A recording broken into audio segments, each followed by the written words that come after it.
Hey internet friends, welcome to Deanne Creates, your online hangout for Cricut crafts, holiday crafts, and celebration crafts. What are we creating today? Personalized face masks. So let's get into it. The first thing you're going to do is measure the space on your mask where you're going to place your name. I'm going to put the words on the top fold of my mask, so the words can't be taller than 1 inch and wider than 5 inches. Now you're going to open your Cricut Design Space app. Click on the text button on the left side of the screen and type whatever you want. My client's name is Tammy, so that's what I'm going to type. Click on fonts to choose the font you want. Also, if you want to use the free options, click on filter and then select my fonts. The first font that I selected was a font that I already downloaded from dafont.com. I'm not quite sure how to say the name, so here it is. Because we measured earlier, we already know that the text that we're going to put on the mask needs to be less than 1 by 5 inches. So I resized it to make sure that it was smaller than that. If your word is in cursive, right-click on the word and select weld so that it will be cut out in one piece instead of 5 separate letters. I changed the color of my font from red and copied it 2 more times. I am personalizing 27 masks for my client, so I'll do a combo of 3 different colors and 3 different fonts. She needs so many of them because she has to use them every day for work. Then I went back to fonts and chose my second one, which, again, I'm not sure how to pronounce this one either, so it'll pop on the screen right about now.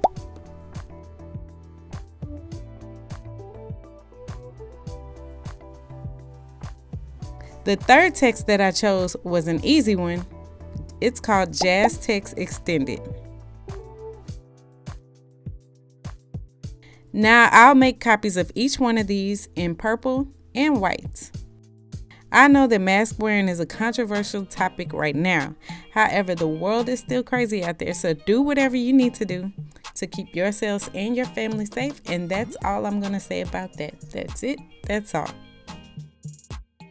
For more craft ideas, please feel free to check out my website at deannecreates.com. Hit the Make It button in the top right corner. Now select Mirror to reverse the image.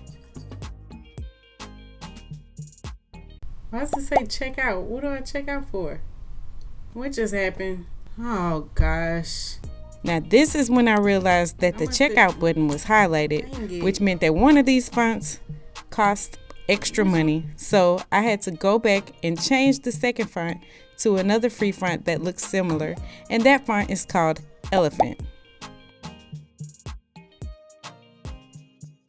Now I'm back on track, so I hit the Make It button, then I hit Mirror and space the words out a little bit on each page. Turn your Cricut machine on if it isn't already. Now change your dial to custom. Go back to your computer screen. The custom options should have already popped up. First, choose Browse All Materials. This is where you can select the type of vinyl that you have.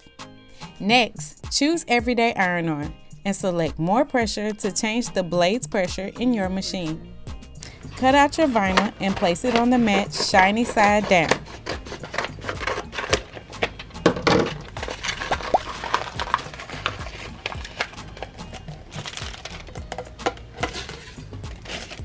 If you have the brayer tool, you're going to use that to smooth out your vinyl. Unfortunately, I don't have that one yet, so I used my scraper tool when my fist didn't quite do the job. You better stay down. I ain't playing with you, Cricut. Load your mat into the Cricut machine by hitting the Load Unload button. Then hit the Go button. Then let your Cricut machine do its thing. Repeat all the steps for the red vinyl and the lilac vinyl. So we got our 3 colors here, and we're going to have to cut each of the words out and then weed them with our Cricut weeding tool. Yeah.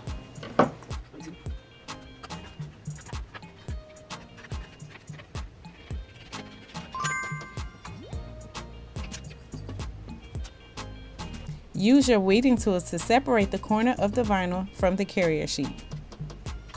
Then weed away all of the unnecessary parts.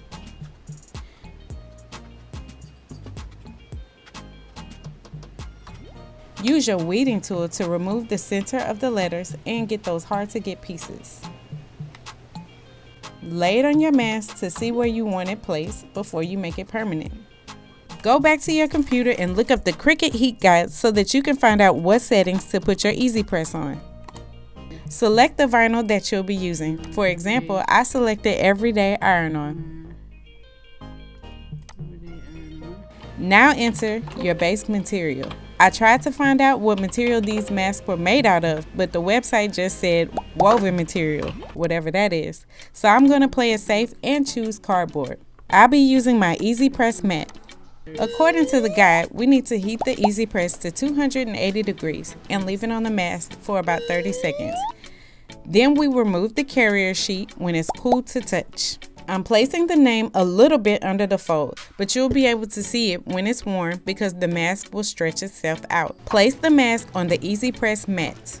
Place the EasyPress on the mask with light pressure and begin the 30-second countdown. If you haven't seen my last heat transfer vinyl project yet, check out my t-shirt video right after this one.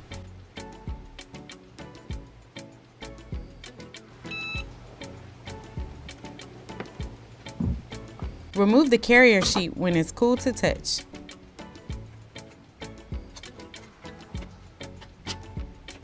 Okay, this looks great. These face masks are perfect if you need them for work or for any large gathering that you may be having. Now I just have to repeat these steps 26 more times. Just kidding.